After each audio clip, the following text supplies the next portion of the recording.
Mari sama-sama kita berdoa. Kami bersyukur kepada Tuhan untuk ibadah hari ini. Bila kami adalah orang-orang yang menantikan Tuhan, yang menunggu Tuhan.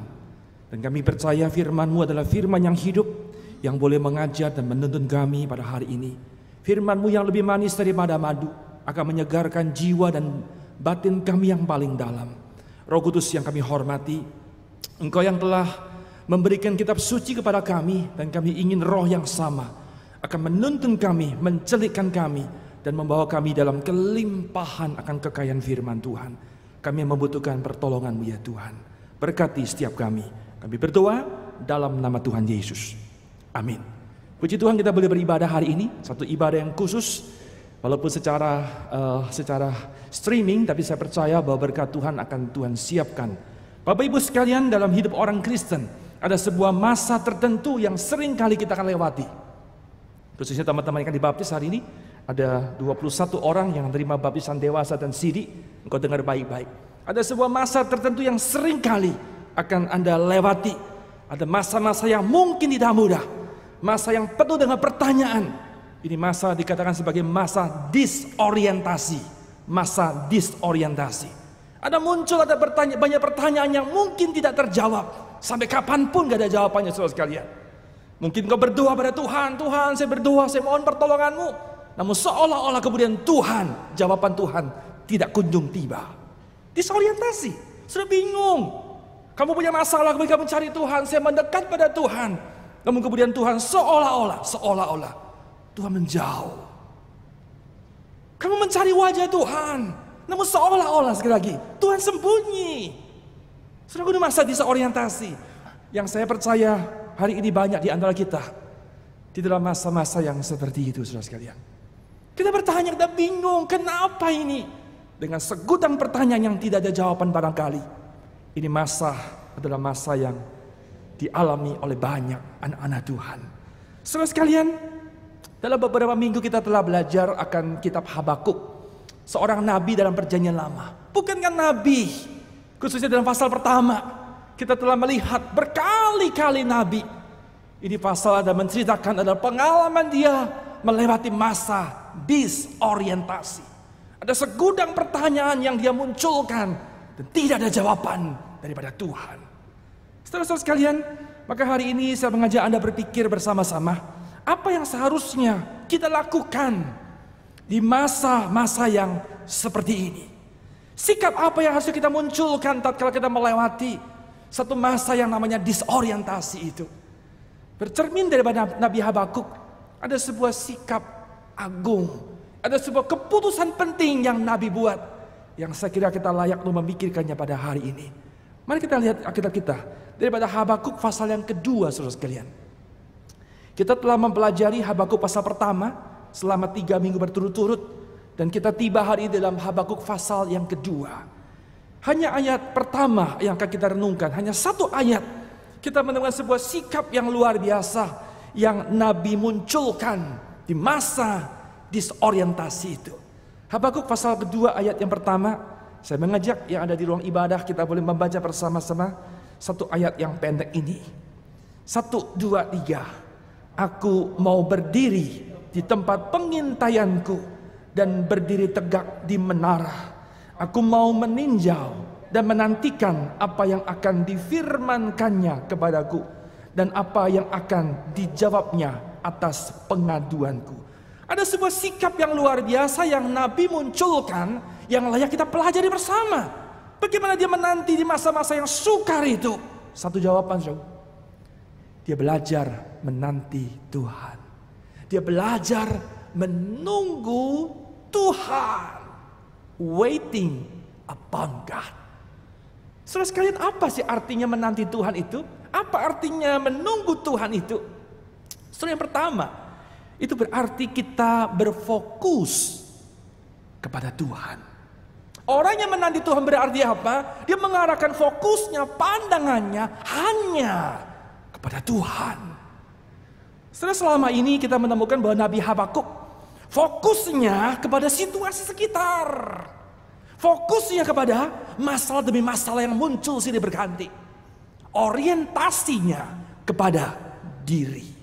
Tidak heran kita membaca pasal pertama, dan muncul pertanyaan, mengapa Tuhan, mengapa Tuhan, ini umatmu begitu jahat. Kenapa Tuhan kamu lama sekali menolong kami? Kenapa Tuhan kau bangkitkan bangsa yang itu orang kasih, orang yang sadis, itu bangsa yang lebih bobrok daripada umat Allah. Kenapa Tuhan pakai mereka? Anda lihat, ini pertanyaan yang muncul, di mana Nabi fokusnya kepada sekitar, kepada masalah, kepada pertanyaan yang mungkin gak ada jawaban itu, saudara. Tetapi bersyukur sekali, pada kali ini, saudara, Nabi dia memutuskan dengan sebuah keputusan yang berbeda. Dia tidak lagi mengarahkan pandangan pada situasi sekitar, tidak, saudara. Tetapi apa yang Nabi putuskan? Saudara, menarik sekali. Nabi Habakuk berkata, aku mau berdiri di tempat pengintaianku. Perhatikan, pengintaianku di menara yang tinggi. Saudara, sebuah keputusan yang luar biasa dibuat oleh Nabi. Keputusan yang berbeda sekali. Saudara, menarik sekali. Apa tuh menara atau tempat pengintaianku? Saudara, Nabi Habakuk menempatkan dirinya sebagai seorang pengawas. Seorang pengawas yang kemudian naik ke atas menara yang tinggi. Perhatikan, ini menara yang tinggi di atas. Artinya apa? Dia jauh dengan situasi sekitarnya. Dia meninggalkan sebuah keributan, kericuhan, kegaduhan yang ada di sekitar hidupnya. Dia tinggalkan semua. Dia naik ke atas. Dikatakan menara pengintaianku, kepunyaan dia.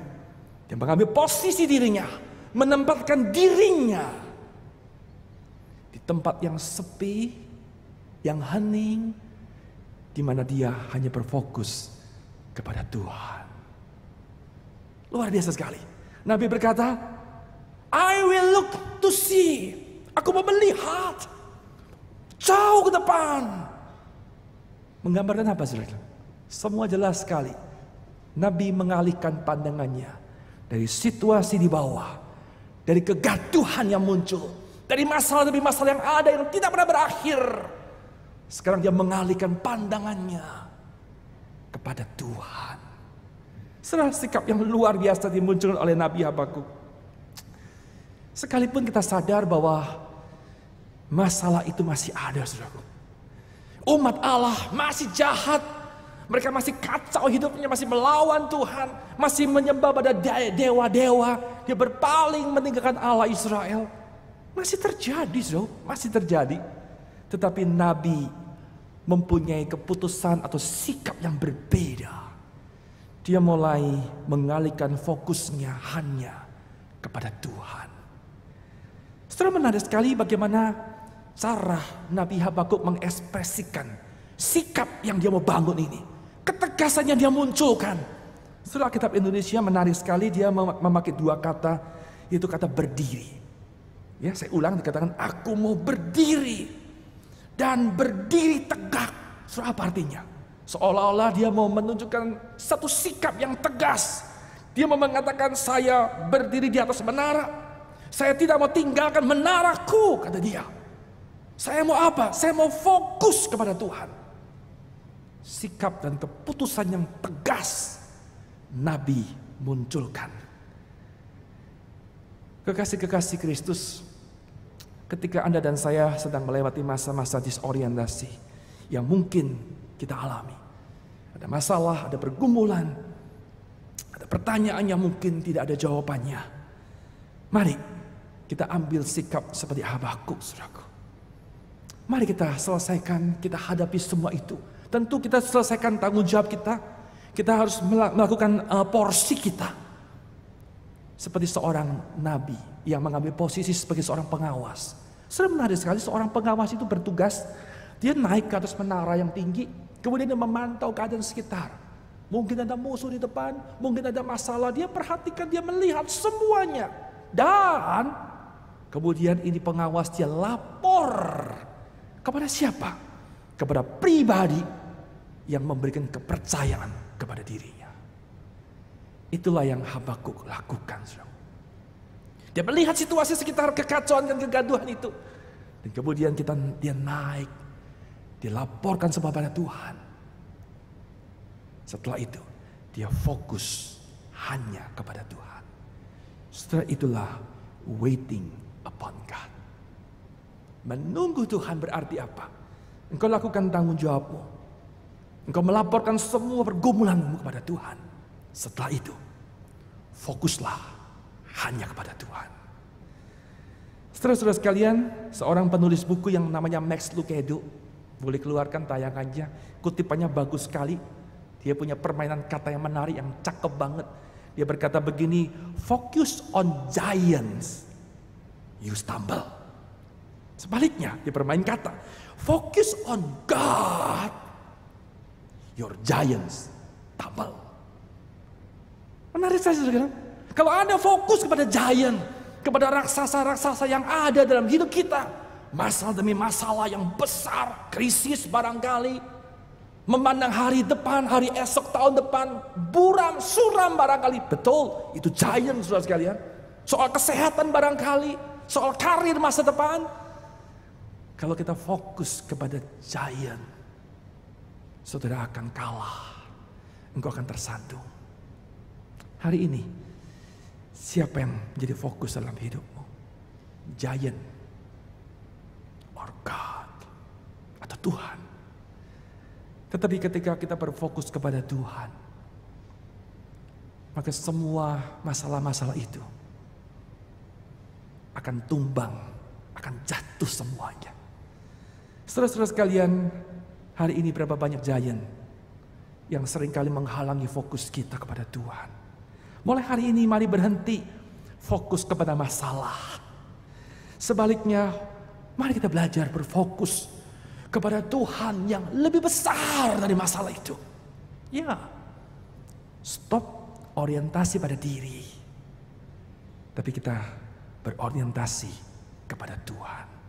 Amin, saudaraku. Saudara sekalian, ada seorang petani. Dia mau menjual hasil panen, hasil ladangnya. Dia memikul itu dengan sebuah pikulan, kemudian dia jalan menuju ke kota untuk ke pasar. Berat, saudaraku, itu pikulan berat. Tapi dia berjalan di sebuah tuntutan, sebuah kehidupan yang harus dilewati oleh seorang petani ini. Katakan dia petani jeruk, dia bawa berapa kilo jeruk. Kalau dia petani durian, wah durian berapa berat, saudaraku? Wah berat, saudaraku. Dia pikul, dia jalan. Di tengah perjalanan bertemu dengan seorang tetangga yang bawa mobil pick up yang ada bak belakang dia. Oh, namanya tetangga, ayo kamu mau ke kota, ke pasar sama-sama dengan kami, ikut naik ke belakang. Wah, bersyukur sekali ketemu tetangga yang baik ya. Harapan saudara adalah tetangga yang baik bagi orang lain ketika mereka membutuhkan. Amin. Harus, saudaraku, harus. Di masa-masa sekarang orang dalam sulit, ayo kita berbagi, kita melihat orang. Apa yang bisa kita lakukan untuk meringankan mereka. Apalagi kepada saudara-saudara seiman. Kita menolong mereka, kita mengasihi mereka. Petani naik, saudaraku, wah dia tertolong. Mobil melaju. Di tengah perjalanan, si tetangga, dia iseng lihat kaca spion yang di dalam mobilnya. Betul ya? Saya tahu lah. Dia lihat. Waduh, dia kaget luar biasa, saudaraku. Apa yang petani itu lakukan di atas mobil di dak belakang itu? Ternyata petani itu tetap berdiri sambil memikul pikulan tadi. Oh, petani kemudian temannya berhenti mengatakan, ngapain kamu pikul? Letakkan di sana, kemudian kamu duduk santai. Setelah berapa banyak di antara kita seperti petani tadi, bukan? Kamu berdoa pada Tuhan, Tuhan tolong saya, bebanku berat Tuhan. Setelah berdoa, engkau masih memikul beban itu, bukan? Kamu mudah mengatakan, Tuhan aku berserah. Kita menyanyikan, I surrender all. Tuhan aku berserah. Gampang menyanyi di gereja. Setelah kau pulang gereja, engkau gak rela lepaskan beban itu.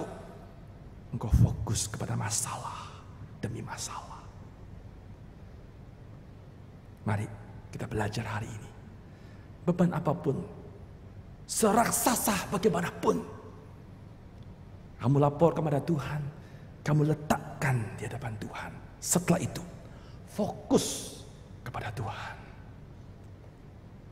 Saudara-saudara sekalian, menunggu Tuhan berarti saya belajar berfokus hanya kepada Dia. Saudara, yang kedua, apa arti orang yang menunggu Tuhan itu? Dia menunggu Tuhan itu. Yang kedua berarti kita terbuka akan jawaban daripada Tuhan. Kita terbuka akan jawaban daripada Tuhan. Saudara, jika pada poin 1 kita menemukan bahwa Nabi Habakuk, dia kemudian naik menara. Apa tujuannya? Dia mulai fokus, dia mulai mengarahkan pandangannya hanya kepada Tuhan. Dia meninggalkan situasi kegaduhan, hiruk pikuk di sekitarnya, dia tinggalkan. Dia mulai melaporkan semuanya dan kemudian mengarahkan pandangannya kepada Tuhan. Itu poin 1. Maka pada poin 2, apa yang Nabi Habakuk lakukan ketika dia naik ke atas menara pengintaian itu? Yang kedua, dia menanti jawaban dari Tuhan. Dia menanti sebuah vision daripada Tuhan. Dan betul Anda melihat ayat kedua, ayat ketiga, tentu kita tidak akan mengupasnya. Ayat 2, ayat ketiga jelas Tuhan memberikan sebuah vision. Sebuah vision pada Nabi. Ada sesuatu yang Allah singkapkan pada Nabi ketika dia menanti, melihat Tuhan. Dan Tuhan nyatakan sesuatu kepada Nabi. Sudah jelas sekali Nabi Habakuk, dia menanti jawaban dari Tuhan.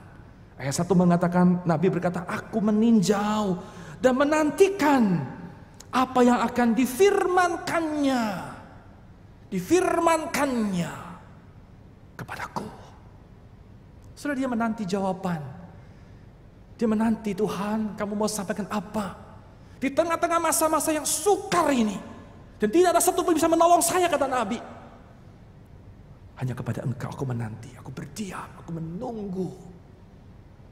Saudaraku, menunggu Tuhan itu bukan sikap yang pasif. Sekali lagi ya, menunggu Tuhan bukan sikap yang pasif, bukan sikap yang apatis, bukan sikap yang pesimis, bukan, saudaraku. Jangan pikir, aduh menunggu Tuhan seperti orang pasrah. Ya udahlah, mati ya matilah, bangkrut ya bangkrutlah. No, bukan itu, saudaraku. Ketika kau menunggu Tuhan, itu berarti apa? Sebuah sikap hati yang terbuka kepada jawaban Tuhan. Saya ulang, sebuah sikap hati yang terbuka. Kau mengatakan, Tuhan, aku siap untuk menerima jawaban, apapun jawaban itu. Sekalipun jawaban itu mungkin tidak sejalan, tidak sama dengan ekspektasiku. Namun aku siap dan terbuka. Setelah itulah menanti Tuhan. Itulah waiting upon God.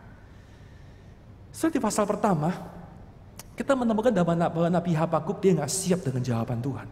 Saya ulang, di pasal pertama yang kita belajar minggu-minggu lalu, Nabi nggak siap dengan jawaban Tuhan. Oh betul, saudara. Kita lihat ayat di pasal bagian pertama, Nabi bertanya, Tuhan, berapa lama lagi Tuhan? Tuhan, kenapa kamu diam? Oke? Seolah Nabi berkata, Tuhan, ini umatmu, kok nggak mau bertobat sih? Ini umatmu jahat, melawan Tuhan. Tuhan jawab, oke, aku akan membuat mereka bertobat. Aku akan membuat mereka jerah akan semua kesalahan-kesalahan mereka. Tuhan menjawab, saudaraku. Kemudian apa yang Tuhan lakukan? Tuhan bangkitkan itu orang Kasdim. Tuhan bangkitkan bangsa yang sadis, yang jahat, yang bengis. Tuhan katakan, aku mau peralat mereka untuk menghukum umatku, kata Tuhan. Waduh, waktu Habakuk dengar jawaban Tuhan, bisa terima dia? Enggak bisa terima. Dia katakan, Tuhan, kok begitu? Emang enggak punya jalan lain? Kita harus dengan cara yang begitu dong. Pakai tuh cara yang lebih elegan. Pakailah misalnya bangsa yang lebih terhormat untuk menegur ini umat Tuhan. Masa kamu pakai bangsa yang jahat, yang lebih berdosa, yang lebih mengerikan? Sudah lihat jawaban Tuhan berbeda dengan logika Habakuk. Jawaban Tuhan tidak sejalan dengan ekspektasi sang nabi. Ekspektasi berbeda dengan reality. Berbeda, saudara. Di sana muncul disorientasi. Jelas sekali, Di fase pertama Habakuk dia tidak siap dengan jawaban Tuhan. Gak siap, saudara. Saudara-saudara sekalian, saya menduga hari ini berapa banyak di antara kita yang seringkali tidak siap dengan jawaban Tuhan. Ya. Tapi bersyukur kalau kita teruskan fase kedua, Habakuk dia mulai mengambil sebuah sikap yang berbeda. Fase pertama dia nggak siap dengan jawaban Tuhan. Dia terus komplain dengan Tuhan, nego berkali-kali dengan Tuhan. Tetapi fase kedua, perhatikan, khususnya ayat pertama. Ini adalah sebuah turning point, sebuah titik balik yang terjadi dalam diri Habakuk. Sekarang dia memutuskan, saya akan menerima apapun jawaban daripada Tuhan. Sekali lagi ya, apapun jawaban Tuhan, saya akan terbuka, saya siap dengan lapang dada menerima. Sekalipun di luar logikaku, sekalipun berbeda dengan ekspektasi yang dia miliki. Saudara-saudara sekalian, itulah arti menunggu Tuhan. Satu kali saya pernah bertemu dengan seorang jemaat, kemudian dia dalam sebuah pergumulan yang cukup berat. Kemudian saya mendengar, berbincang, membimbing dia, mengurai itu benang kusut yang ada dalam kehidupan rekan kita, teman kita itu, jemaat kita. Tentu saya membimbing dia kepada Tuhan. Saya bukan seorang psikolog, bukan seorang konselor, saya seorang pastor, mau gak mau fokusnya kepada Tuhan. Membawa dia melihat Tuhan, terbuka pada Tuhan dan sebagainya. 1 jam kami berbincang cukup lama dan di akhir percakapan, jemaat ini ngomong begini, Muse, sejujurnya ya, saya gak berani berdoa kepada Tuhan. Wow, saya kaget, saudaraku. Kita ngomong 1 jam ya, saya mengarahkan kepada Tuhan, terus mengurai benang kusut yang begitu pelik sekali. Sekali lagi ya, arah saya, kamu kepada Tuhan, kamu kepada Tuhan. Bukan manusia, bukan pendeta, bukan siapapun tolong kamu, cuman Tuhan. Arahnya Tuhan. Kemudian di akhir dia boleh mengatakan, saya jujur Musa, saya nggak berani berdoa kepada Tuhan. Why? Kenapa? Dia mengatakan, saya nggak siap dengan jawaban Tuhan. Saya nggak siap, kata dia. Setelah saya menduga hari ini berapa banyak anak-anak Tuhan yang tidak siap dengan jawaban Tuhan. Ya. Kamu kami berdoa, kamu ada masalah mencari Tuhan. Tuhan tolong saya mohon pertolongan yang kamu berikan. Pertanyaannya, kalau Tuhan betul-betul menjawab doamu, dia hadir, dia berfirman, dan kemudian jawaban Tuhan itu katakanlah tidak sama dengan apa yang kamu rindukan. Apa responmu? Kalau kemudian jawaban Tuhan membongkar semua impian, semua cita-cita yang kita pikirkan selama ini, siapkah dengan jawaban itu? Saya menduga banyak orang kemudian, aduh, kamu boleh mengatakan, Tuhan belum dengar doa saya. Tuhan belum dengar. Kamu kembali berdoa, ngotot. Kamu gedor pintu surga. Bila perlu kamu bongkar itu pintu surga. Saudaraku, bukan doanya yang salah. Bukan berdoanya yang keliru. Tapi sikap hatimu. Sikap hatimu yang belum terbuka kepada Tuhan. Orang yang menanti Tuhan, orang yang menunggu Tuhan berarti apa? Dia membuka hatinya lebar-lebar akan jawaban yang akan Tuhan berikan. Apapun jawaban itu. Bahkan dengar baik-baik. Kalau Anda membaca kalimat terakhir daripada ayat 1 ini. Saya ulang ayat 1. Apa kata Habakuk? Aku akan menantikan apa yang Tuhan firmankan kepadaku. Dan perhatikan. Dan apa yang akan Tuhan jawab atas pengaduanku. Atas komplain daripada Nabi. Jelas itu Nabi komplain. Oke? Nabi itu tanya Tuhan kenapa dan kenapa terus bertanya. Dan sekarang Tuhan memberikan jawaban atas komplainan itu. Saudara, saya membandingkan dengan kalau saudara punya Alkitab NIV. Di bagian footnote, itu NIV memberikan footnote. Soalnya menarik, NIV memberikan keterangan yang menarik sekali. Dia mengatakan, dan apa, kira-kira ya, dan apa yang harus dijawab oleh Tuhan ketika, kata Nabi, saya ditegur oleh Tuhan. Waiting upon God berarti apa? Hatimu terbuka akan jawaban Tuhan. Sekalipun jawaban itu tidak sejalan dengan harapanmu, bahkan mungkin Tuhan akan meluruskan, mengoreksi diri kita. Kekasih-kekasih Kristus, tahun ini adalah tahun yang berat, tahun yang tidak pernah kita pikirkan dan kita duga. Ketika COVID datang, memporak-porandakan seluruh kehidupan, seluruh elemen, seluruh sisi. Bukan hanya bangsa kita, tapi hampir banyak belahan di dalam negara, di dalam dunia. Dan mungkin tahun depan, lorong panjang ini masih kita lewati, saudaraku. Mungkin kau berdoa, saya percaya kamu mencari Tuhan, saya yakin. Kamu mulai berlutut berdoa, Tuhan tolong saya. Itu adalah sikap yang baik. Tetapi mari kita belajar. Setelah engkau berdoa, setelah kau mencari Tuhan, mari belajarlah menunggu Tuhan. Waiting upon God. Apa itu menunggu Tuhan? Saya ulang, saya ringkatkan. 1, fokuslah kepada Tuhan. Jangan fokus kepada masalah. Jangan fokus kepada diri. Jangan fokus pada lingkungan sekitar. Berhenti, saudaraku. Sekarang angkat kepalamu, pandang Tuhan. Naik ke dalam kamar doamu. Tinggalkan lingkungan sekitar. Memandang Tuhan. Yang kedua, menanti suara Tuhan. Menanti jawaban Tuhan. Apapun jawaban itu. Sekalipun dia mungkin harus mengoreksi dan meluruskan diri kita. Semoga Tuhan menolong kita. Menempuh perjalanan kita di dalam masa-masa yang tidak mudah ini dengan terus menantikan Tuhan. Kita berdoa. Tuhan, kami belajar dari pengalaman Nabi.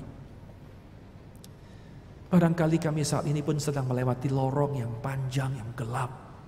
Adalah masa disorientasi yang kami alami. Sekarang kami mengerti satu hal, ketika kami setelah berdoa, setelah kami mencurahkan semua keluh kesah kami, dan mungkin jawaban Tuhan belum datang, namun kami diingatkan, kami perlu menunggu Tuhan.